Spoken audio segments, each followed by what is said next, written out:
చూసేటోళ్ళందరికీ శనార్థులులా నేను మీ శ్రీవల్లి ఇవాళ మంచి మంచి ముచ్చటతోని మీ ముంగటికి వచ్చిన చలో ఇక షురూ చేద్దాం. ముందుగా తలకాయ వార్తలు చూసి అటెన్క వార్తలకు పోదాం. మర్చింది అమ్మతానం, పసిబిడ్డను వారేసిన వైనం. ఇక మీద రైతు బంధు ఉంటుందా ఉండదా? అప్పుడు చెప్పింది ఏంది, ఇప్పుడు చేసేదేందబ్బా?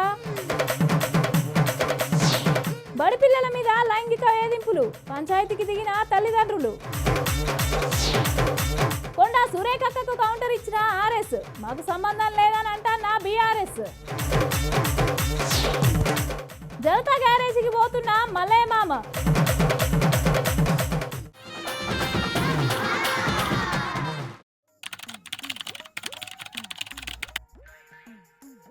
నిన్న మా మల్లయ్య మామ తెలంగాణ ఉద్యమం నాటి రోజులు గుర్తు చేసుకొని ఇక ఎక్కెక్కి ఏడ్చిండుల్లా. మరి ఆ బాధలకెళ్ళి బయటపడ్డాడో లేదో పిలుద్దామో పారి. మామా ఓ మామా, జల్ది జల్ది పోవాలి. ఇలా ఇన్నేళ్ళ సందున్న బాధలన్నీ చెప్పుకోవాలి. ఓ మామా ఎటు పోతానవే? వార్తలు పట్టుకరా వైగా. నువ్వు ఉన్నది మీ ఊరు లెక్క కానత్తలేదు కదా, ఏడికి పోయినావు? అబ్బా ఏటన్నా పోదామంటే చాలు ఏమైనా నల్ల పిల్లి ఎదురు పడ్డట్టే ఎదురు పడుతుంది. నల్ల ముఖం పోరి పోరి నీకు అన్ని చెప్పాలా? తోటకూర తొక్క అంతా బిగిరించి ఏంది చెప్పనంటాను? వార్తలు పట్టుకరావా? ఇవాళ వార్తలు పట్టుకరాకపోతే నీ కొలువు ఉడాయిస్తుంది, చూసుకో మరి. ఏంది కొలు కూడా విక్తావా? నేనే పని చేద్దాం అనుకుంటానా, నువ్వేంది కూడా వికేది? అబ్బా కొత్త కొలువు ఏమైనా దొరికిందానే? ఇప్పుడు నువ్వు పోయేది కొత్త ఆఫీస్కేనా?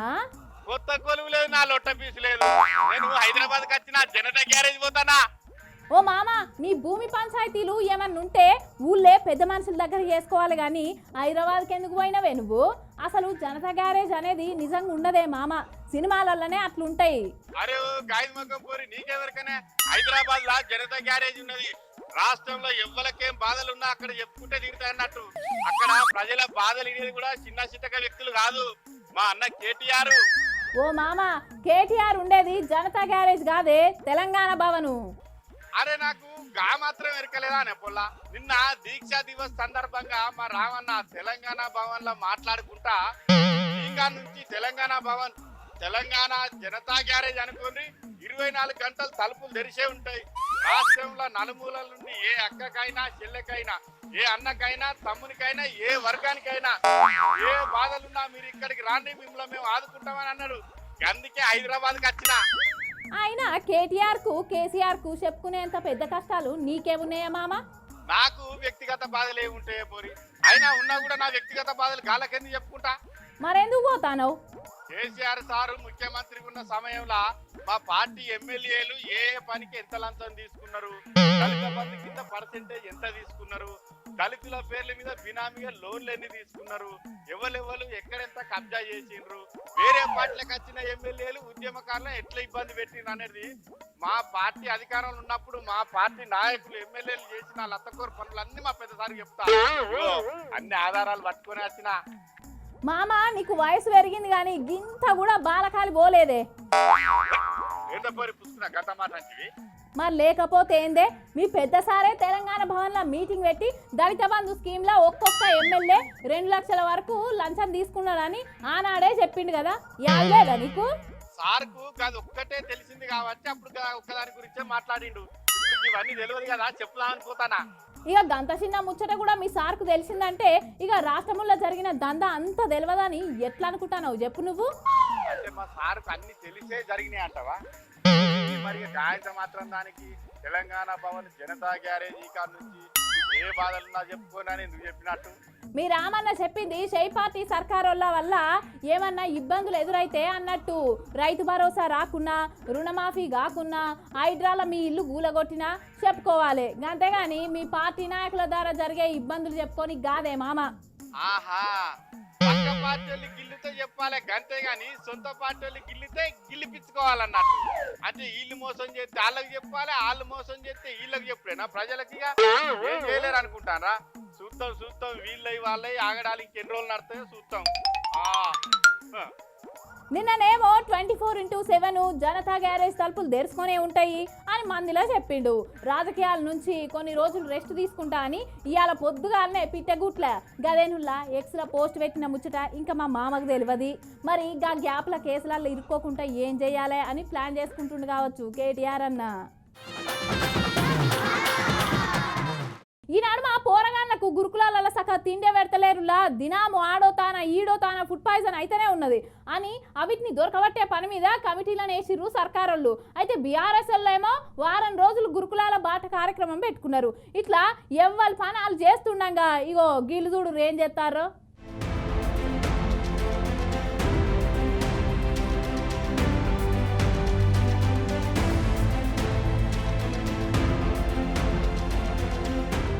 రాష్ట్రంలో ఉన్న ఎమ్మెల్యేలు, ఎంపీలు, ఎమ్మెల్సీలు, మంత్రులు, అధికారులు అందరూ గురుకుల బాట పట్టిర్రు. అసలు ఈ గురుకులాల ఫుడ్ పాయిజన్ ఎందుకు అవుతుంది, దీని వెనుక ఎవరి కుట్ర ఉందో ఇగో మన మంత్రి కొండా సురేఖక్క మొత్తం వివరంగా చెప్పుకొస్తుంది. నుర్రి నెలకు 9 కోట్లు ఇష్టారీతిన ఖర్చు చేయడం జరిగింది. వాళ్ళంతా కూడా ఆర్ఎస్ ప్రవీణ్ కుమార్ అనుచరగణంగా ఉన్నారు. మరి ఆయన హయాంలో మధ్యవర్తులుగా చాలా పెద్ద ఎత్తున వసూళ్లు కూడా చేశారు.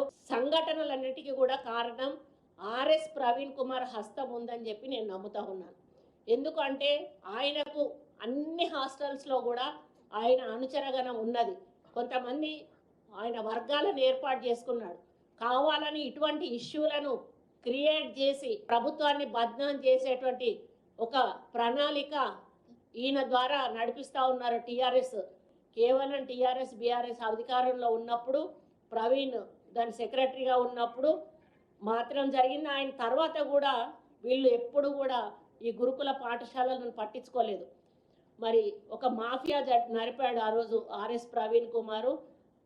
ఇక వాళ్ళ హయాంలో ఎస్సీ ఎస్టీ మైనారిటీ బాలికల మీద ఎంతో మంది మీద లెక్కలేనంత మంది మీద అత్యాచారాలు, సామూహిక అత్యాచారాలు, హత్యలు జరిగినటువంటి సంఘటనలు చాలా ఉన్నాయి. అగో ఇన్నర్ కదా, దీని వెనుక 100% బీఆర్ఎస్ లో కుట్రే ఉందంట. అందులో ముఖ్యంగా ఆర్ఎస్ ప్రవీణ్ అయితే నేను నమ్ముతున్న ఆయన కుట్రుందని చెప్పేసి పల్లగుద్ది చెప్తుంది. గతంలో గురుకులాలల్లో ఎక్కడెక్కడైతేనే లింకులు ఉన్నాయో వాళ్ళందరితోని మాఫియా నడిపిస్తున్నాడు, కోట్ల రూపాయలు దోపిడీ చేసిర్రు. అట్లనే వారి హయాంలోనే గురుకులాలు ఉండే బాలికల మీద సామూహిక అత్యాచారాలు జరిపిరని చెప్పేసి అక్క 10 ఏళ్ల నుంచి మేలుకొని దగ్గరుండి సూచనామ లెక్కనే మాట్లాడుకొస్తుంది. ఇంగిటి వెంటనే లైన్లోకి వచ్చిండు ఆర్ఎస్ ప్రవీణ్ అన్న. ఎవరి చరిత్ర ఏందో అందరికి తెలుసు. గెస్ట్ హౌస్లు, ఫామ్ హౌస్ లో గోడలే సాక్ష్యాధారాలు, వరంగల్ పబ్లిక్ అందరికెరికే అని కొండా సురేఖక్కకు కౌంటర్ ఇచ్చి గురుకులాలలో ఎవరికైనా తక్లీఫ్ ఉంటే అందరికి నెంబర్కి వాట్సాప్ చేయాలని నెంబర్ విడుదల చేసిండు. అసలు మీ గురించి తెలంగాణ ప్రజలకు అందరికీ తెలుసు, మరి ముఖ్యంగా వరంగల్ ప్రజలకు. వరంగల్ ప్రజల్లో మీ కుటుంబం చేసిన అఘాయిత్యాల వల్ల ఎంతోమంది జీవితాలు నాశనమయ్యారు. మరి ముఖ్యంగా విద్యార్థుల జీవితాలు హాస్టళ్ళల్లో, యూనివర్సిటీ హాస్టళ్ళల్లో ఇంకెంతోమంది మహిళలు, వాళ్ళందరి జీవితాలు కూడా మీ కుటుంబం చేసిన అఘాయిత్యం వల్ల నాశనమైన. ఇవాళ మరి వరంగల్లో ఉండే గెస్ట్ హౌస్లు, వరంగల్లో ఉండే ప్రభుత్వ గెస్ట్ హౌస్లు, అదేవిధంగా మీ ఫామ్ హౌస్ల గోడలు ఈ అఘాయిత్యాలకు సాక్ష్యం. విషాహారం తిని హాస్పిటల్ పాలైతే వైద్యం దొరకని దీనమైన స్థితిలో ఆర్తనాదాలు చేస్తున్న పిల్లలు బాధలు మీకు అర్థమవుతాయా సురేఖ గారు? అసలు సమస్యను పక్కదో పట్టించి మేము కుట్రలు చేస్తున్నాం, లేకపోతే మా వల్లనే విషాహారం అవుతుంది అనేదంటే మీకు చేత కాదని చాలా క్లియర్గా తెలుసు. ఇలా పంచాయతీ ఇట్లా నడుస్తున్న గురుకులాల బువ్వనైతే చక్కగా పెడతలేరు. ఒక్కొక్క ఎమ్మెల్యే దగ్గరికి పోయి చూస్తే నమ్మలే నిజాలు బయటకు వస్తున్నాయి. కొండా సురేఖక్క మాట్లాడేది అబద్ధమో నిజమో తేలాలంటే వీళ్ళు ఏర్పాటు చేసిన విచారణ బృందం చెప్పేదాకా వెయిట్ చేయాల్సిందే.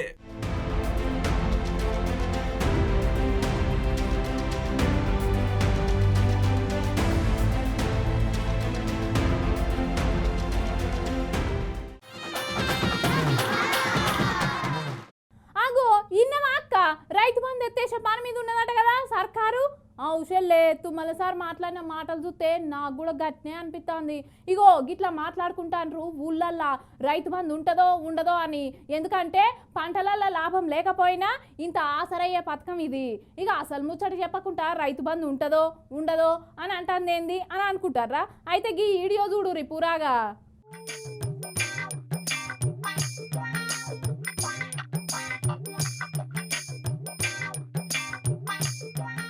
తెలంగాణ ఏర్పడ్డాక ప్రపంచం మెచ్చుకున్న పథకం ఏదైనా ఉన్నదంటే అది రైతు బంధు పథకమేనులా. రైతుకు చేసాయం అందించి రైతులను పైకి తీసుకొచ్చే గొప్ప కార్యం అన్నట్టు. గత బీఆర్ఎస్ సర్కారు అధికారంలో ఉన్నప్పుడు రైతుకు ఎకరానికి ఏడాదికి 10,000 రూపాయలు ఇచ్చుకుంటా 10 ఏళ్ళు ఏలిండ్లు. తెలంగాణ ఏర్పడే నాటికి 12 లక్షల ఎకరాలున్న వరి సాగును 10 ఏళ్ల నాటికి 1 కోటి ఎకరాలు అయ్యింది. రాష్ట్రం మొత్తంలో 1.5 కోట్ల మెట్రిక్ టన్నుల వరి ధాన్యం ఉత్పత్తి అవుతుండే. పొడవుబడ్డ కంచెలన్నీ సాగు చేసి చెట్లు పుట్టలు దొలిగిచ్చి నెర్రవాసిన నేలంతా నీళ్లతోని పచ్చని పంట పొలాలతో నింపి రైతన్నకు పెద్దపీటేసింది గత బీఆర్ఎస్ సర్కారు. అయితే దానికి కొనసాగింపుగానే మొన్న జరిగిన ఎలక్షన్లల్లో కాంగ్రెస్ వాళ్ళు రైతు భరోసా పేరుతోని పథకం పెట్టిండ్లు. అందులో ప్రతి ఎకరాకు సంవత్సరానికి 15,000 రూపాయలు, అట్లనే ప్రతి కింటాలకు 500 రూపాయలు బోనసు, వ్యవసాయ కూలీలకు 12,000 రూపాయలు సహాయం, మీదికెళ్లి బంపర్ ఆఫర్ గా రైతుకు రుణమాఫీ చేస్తామని హామీ ఇచ్చి అధికారంలోకి వచ్చింది సై సర్కారు. తీరా అధికారంలోకి వచ్చినాక రుణమాఫీ సగం సగం, 500 బోనస్ బోగస్ అయింది, 12,000 రూపాయలు పత్తకే లేవు. రైతు బంధు సాయం మొదలై పెట్టలేదు గాని వ్యవసాయ శాఖ మంత్రి ఏమంటాడో మీరైనుండ్రి. రైతు బంధు కంటే అసలు మీరు బోనసే బాగుంది, అసలు మొత్తం బోనస్ పెట్టేయండి మాకు. పెద్ద ఆయన చెప్పినట్టుగా నాకు కొద్ది గుర్తు. ఆ స్కీములే కొనసాగిస్తాం, రుణమాఫీ చేస్తాం, అదేవిధంగా రైతు భరోసా ఇస్తాం, బోనస్ ఇస్తాం, ఇన్సూరెన్స్ కడతాం, అది చేస్తాం ఇది చేస్తాం అని చెప్పి మిమ్మల్ని ఆశా పల్లకిలో ఊరేగించడం కంటే నిజంగా చెప్పి న్యాయంగా చెప్పి ధర్మంగా చెప్పి ప్రభుత్వానికి ఎంత ఓపుకుంటే అంతే చేస్తే రైతు నిలబడతాడని చెప్పి నా ఉద్దేశం. విన్నారు కదా, పెట్టిపోయినోడు పోయంతా బిసికి చూసినట్టు రైతులంతా ఈయన దగ్గరికి వచ్చి రైతు బంధు అద్దు సారు మాకు బోనస్ 500 ఇస్తే చాలని ఇంటి ముందడికి వచ్చి లైన్లు కట్టి చెవులు వలిగేటట్టు చెప్పిండ్లని వెనకత్తాండు తుమ్మల సారు. ఎగురలేక పందిరి కురసగైందన్నట్టు వీళ్ళకు చెయ్యే సాతగాక రైతుల మీద నెడతాండ్రు. ఎందుకంటే 500 బోనస్ ఇస్తే 26 కోట్లతోని దులుపుకోవచ్చని. గత సర్కారు రైతు బంధు కింద ఎకరానికి 10,000 రూపాయలు ఇస్తేనే ఏడాదికి 7,500 కోట్లు ఖర్చు అయింది. వీళ్ళు చెప్పినట్టు ఎకరాకు 15,000 రూపాయలు ఇస్తే ఇంకో 100-150 కోట్లు ఎక్కువ ఖర్చు అవుతుందని ఇక గవి ఎగ్గొట్టేతందుకు రైతు బంధుకు రామ్ పెట్టేతందుకే సర్కారు కుట్ర పన్నుతుందని ప్రతిపక్ష పనులు పొట్టరుచుకుంటాను. ఏ ముఖం పెట్టుకొని మీదికెళ్ళి ఇంకా రైతు పండుగని చేస్తాను. రైతుల కోసం మీరు ఏం చేసిందని పిట్టగుట్లే గదేనుల్లా ఎక్స్లా XYZ అని అరుచుకుంటాను గట్టిగానే.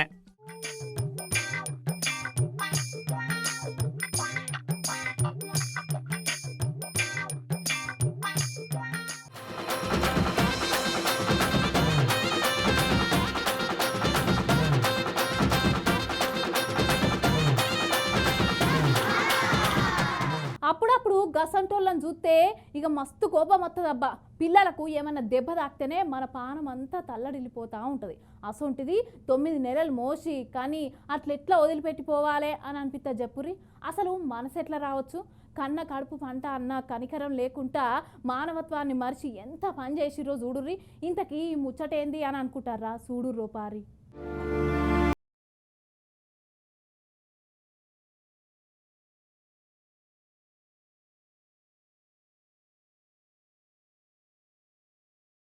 ఇగోకి అక్కెత్తుకున్న పాపను చూడుండ్రి ఎంత ముద్దుకున్నదో. ఈ బుజ్జిని ఆశా వర్కర్లు ఎత్తుకున్నారేంది? ఇంతకీ బుజ్జికి ఏమైందనే కదా మీ డౌట్. సత్యసాయి జిల్లా సోమందేపల్లి మండలం శామకూర ఊళ్ళే శివాలయం దగ్గర అర్ధరాత్రి ఎవలో ఈ పాపని ఇక్కడ ఇడిచిపెట్టిపోయిందట. చూసిన్లా మన సమాజం ఎంత ముందుకు పోతుందో. కన్న తల్లిదండ్రులను అనాథాశ్రమాలలో ఇడిచిపెట్టేటోళ్ళు, రోడ్ల మీద ఇడిచిపెట్టేటోళ్ళు కొంతమంది అయితే ఒళ్ళు కొవ్వెక్కి గిట్ల చెడు తిరుగుళ్ళు తిరిగి పోరగాళ్ళని కానీ ఏడ పడితే ఆనే ఇడిచిపెడతాను. వీళ్ళను ఎవడు కానమన్నాడు? ఈ పసిగుడ్డును ఇట్లా రోడ్డు మీద ఇడిచిపెట్టిపోయేందుకు వాళ్ళు అసలు మనుషులా రాక్షసులా? వాళ్ళకు మనసు ఎట్లా వచ్చింది? బిడ్డ పాపం చలికి తట్టుకోలేక సీమలు కడతాంటే ఏడిసి చీకలేస్తాంటే ఓ అయ్యప్ప స్వామి దారింట పోగా ఈ బిడ్డను చూసి ఈ అక్కలకు అప్ప చెప్పిండు. అయితే అసలు ముచ్చటకి అక్క చెప్తుంది ఈనుండ్రి. ఓ అక్క చెప్పు. గుడి దగ్గర 3 గంటల సమయంలో ఈ బాబుని అక్కడ గుర్తు తెలియని వ్యక్తులు వదిలేసి వెళ్ళడం జరిగింది. ఆ సమయంలో మా ఊర్లో ఉండే అయ్యప్ప స్వాములు స్నానానికని వెళ్ళారు. అక్కడ బాబు కిందకు పడి ఏడుస్తున్నాడు. అక్కడ ఎవరు ఈ బాబు అని అయ్యప్ప స్వాములు గమనించి మా సర్పంచ్ గారు తెలియజేయడం జరిగింది. మా సర్పంచ్ గారు పోలీస్ స్టేషన్కి కంప్లైంట్ చేస్తే అక్కడున్న సార్ వాళ్ళు అంగన్వాడీ సిబ్బందికి అప్పగించండి అని చెప్పడం జరిగింది. అక్కడ ఆ గుడి దగ్గరికి నేను నా తోటి సిబ్బంది అంగన్వాడీ వర్కర్స్ ముగ్గురము కలిసి వెళ్ళి ఆ బాబుని మా దగ్గర తెచ్చుకొని బాబుని బట్టతో తుడిచి బాబుని సేఫ్గా మా దగ్గర ఉంచుకోవడం జరిగింది.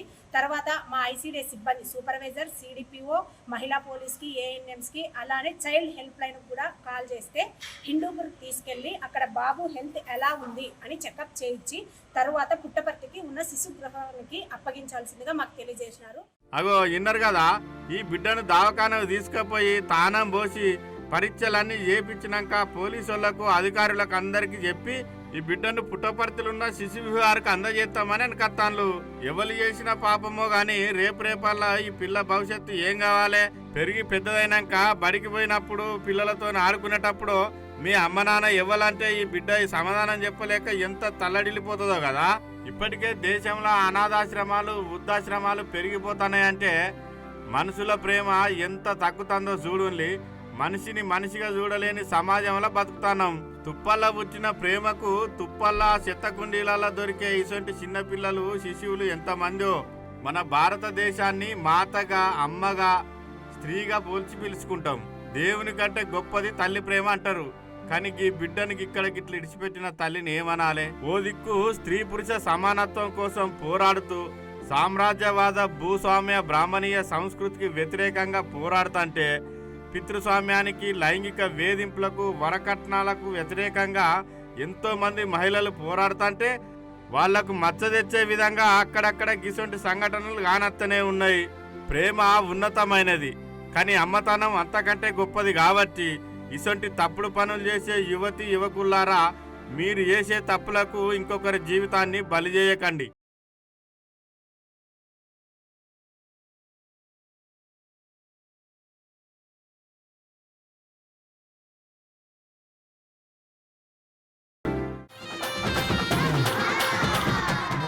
పిల్లల్ని విద్యాబుద్ధులు నేర్చుకొని గొప్పోళ్ళై ఉద్యోగాలు చేస్తూ మంచిగా బతకాలని బల్లెకి పంపుతూ ఉంటాం. కానీ బల్లె కన్న బిడ్డల లెక్క చూసుకోవాల్సిన బడి పంతులు పుస్తకంలో ఉన్న పాఠాలు చెప్పకుండా ఇక ప్రేమ పాఠాలు నేర్పుతున్నాడు. పిల్లల్ని ఏదిస్తున్నాడట.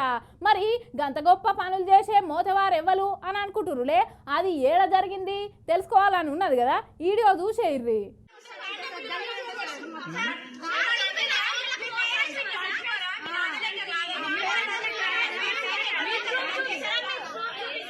గిడ ఓ సార్ను చదువు చెప్పమని బల్లెకు పోస్టింగ్ ఇచ్చి బల్లెకు తోలితే పాఠ్యాంశాలు ఉన్న పాఠాలను తీసేసి పిల్లలకు ప్రేమ పాఠాలు చెప్తున్నాడంట. పాటలే కాకుండా యాక్షన్ సీన్లు కూడా చేస్తున్నారని నల్గొండ జిల్లా నాగార్జున సాగర్ నిడమనూరు బల్లున్న విద్యార్థినులంతా యోగిట్ల గోస చెప్పుకుంటూ వస్తారు.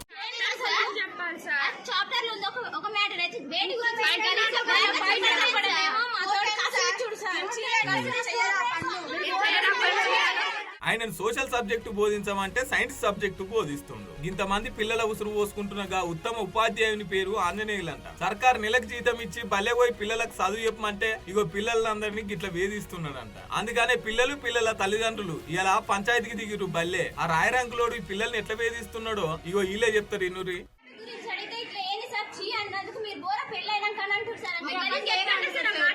సార్ వాళ్ళు పిలుస్తున్నారు, మన తలకాయ దిమాగ్ పని చేస్తున్నా అని తిట్టిడు సార్.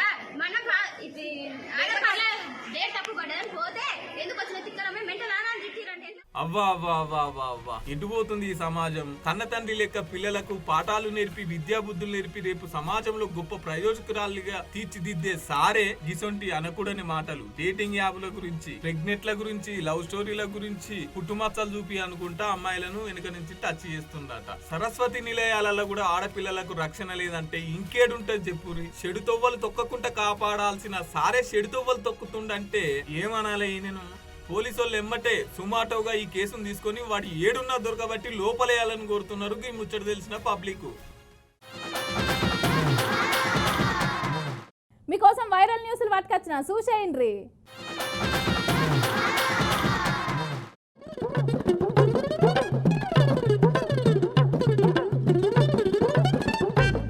దినామింత అభివృద్ధి చెందుతున్న హైదరాబాద్ పట్టణంలో ట్రాఫిక్ ఇబ్బందులే మస్తు ఉన్నాయని అంటే ఇగో ఇట్లా ఆకతాయోళ్ళు కూడా మస్తు తిప్పలు పెడతాండ్రుల జనాలను.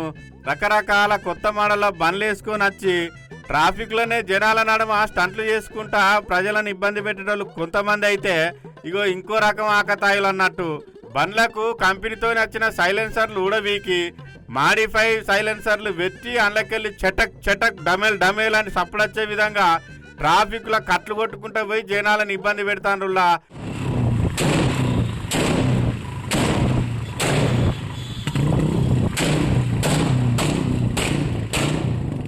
ఈ చాలా సందర్భాలలో ఈ సప్పుడిని భయపడి యాక్సిడెంట్లు అయిన సందర్భాలు కూడా ఉన్నాయి. గిసొంటి ఆకతాయిలను పట్టుకొని పోలీసులు కూడా బగ్గనే కేసులు బుక్ చేసి జైల్లోకి కూడా తోలిండ్రు. అయినా ఆకతాయిల తీరైతే మారతలేదు. అయితే మాడిఫై సైలెన్సర్లతో సౌండ్ పొల్యూషన్ స్టంట్లు చేసుడు నగరంలో పాత బస్తీలను అయితే ఎక్కువైతుందిలా. ఎన్ని కేసులు బుక్ అయినా ఎంతమంది లైసెన్సులు రద్దు చేసినా ఈ ఆగడాలు అయితే ఆగుతలేవు.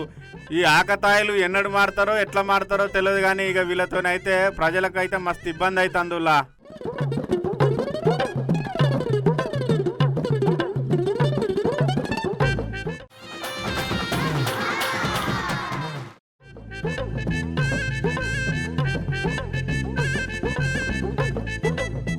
బగ్గ వరదలు వచ్చినప్పుడు మొసళ్ళు కావచ్చు, పెద్ద పెద్ద కొండ శిలువలు జనావాసాలకు వచ్చి కోళ్లను మేకలను చిన్న చిన్న కుక్క పిల్లలను మింగిన చరిత్ర చాలా సందర్భాలలో చూసినాం కదా. ఇక గసొంటిదే గీ ముచ్చట. అగో చూడండి, ఇక్కడ కొండ శిలువ ఎడ్ల కొట్టంలోకి వచ్చి అగో లేగదూడని మింగేందుకు ప్రయత్నం చేస్తాంది. అగో చూసినవా, ఎంత ఉరికినా కూడా పట్టు అయితే వదులుతలేదు, గట్టిగానే పట్టుకున్నది కదా. ఆ లేగదూడెంబటి పట్టుకొని అట్లనే పోతుంది కానీ పట్టు అయితే ఇడిచిపెడతలేదు కొండ శిలువ.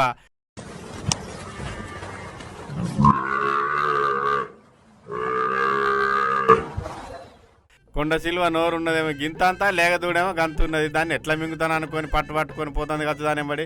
అరే ఇడిచిపెట్టి రాదే కానీ నువ్వు దాన్ని మింగలేవు కానీ. చూసిలా కాళ్ళతో పెక్క తనినా ఇడిచిపెడతలేదు. కొండ శిలువ అనుకుంటుంది కావచ్చు, అబ్బా నాకు ఇలా ఫుల్ దావత్తు, నువ్వు ఎన్ని అన్నదాన్ని నిన్ను ఇవాళ ఇడిచిపెట్టేది లేదు, ఖచ్చితంగా మింగుడే అనుకుంటుంది కావచ్చు. కానీ ఇక కాసేపు అయితే ఈ వీడియో తీసి అన్నలో లేకపోతే ఫారెస్టర్లో వచ్చి దీన్ని భర్తారన్న సంగతి దీనికి అర్థమైతే లేదు. ఇడిచిపెట్టరా అదే ఇవాళ నీ పని అయితే ఎట్లా గాని. ఈ వీడియో ఎక్కడదో ఏమో తెలియదు కానీ సోషల్ మీడియాలో బగ్గా చక్కర్లు కొట్టే వరకల్లా మన బరాబర్ ముచ్చట్లకు పట్టుకొచ్చిన మీకు చూపెడదామని చూడండి.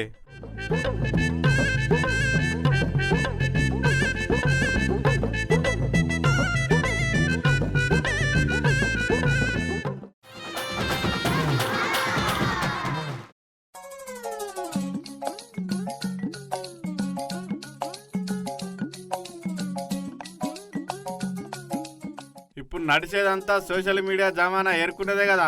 చేతిలో సెల్ ఫోన్ కనబడితే చాలు వీడియోలు చేసుడు, యూట్యూబ్లో పోస్ట్ చేసుడు, పైసలు సంపాదించుడు, లైకులు వస్తే సంబరపడు. అయితే యూట్యూబ్ ఛానళ్ళు రకరకాలు ఉన్నప్పటికీ ఫుడ్కు సంబంధించిన యూట్యూబ్ ఛానళ్ళ ప్రత్యేకత వేరులా. Mutton fry, mutton keema, chicken fry, chicken 65, చేపల పులుసు, చేపల ఫ్రై, ఇట్లా రకరకాల వంటలు చేసి యూట్యూబ్లో పోస్ట్ చేస్తారు. అయితే గట్లనే గీళ్ళు చికెన్ ఫ్రైయో మటన్ ఫ్రైయో కాకుండా ఉడుము ఫ్రై చేసి వీడియో తీసి యూట్యూబ్లో పెట్టే వరకల్లా ఆ వీడియో యూట్యూబ్లో చక్కర్లు కొట్టి జంతు పరిరక్షణ సభ్యులకు దృష్టిలో పడే వరకల్లా వాళ్ళు ఫారెస్ట్ అధికారులకు కంప్లైంట్ ఇచ్చే వరకల్లా మన్యం పార్వతీపురం మండల కేంద్రానికి చెందిన యూట్యూబర్లు చీమల నాగేశ్వరరావు, నానిబాబును యూట్యూబ్లో ఉడుము కూర అంటే మీరు పోస్ట్ చేసిండ్రని ఫారెస్ట్ అధికారులు అరెస్ట్ చేసిండ్రు.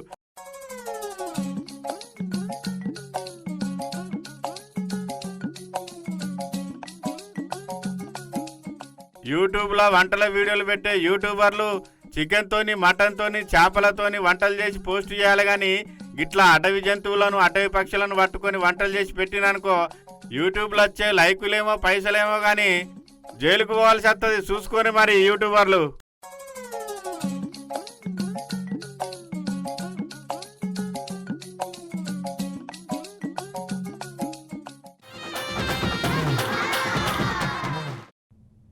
ఇవి ఇయాల్టి ముచ్చట్లు. రేపటి బరాబర్ ముచ్చట్లలో మళ్ళా కలుద్దాం. అంతవరకు చూస్తూనే ఉండు BRK న్యూస్ తెలుగు. రేపు మళ్ళీ వస్తా.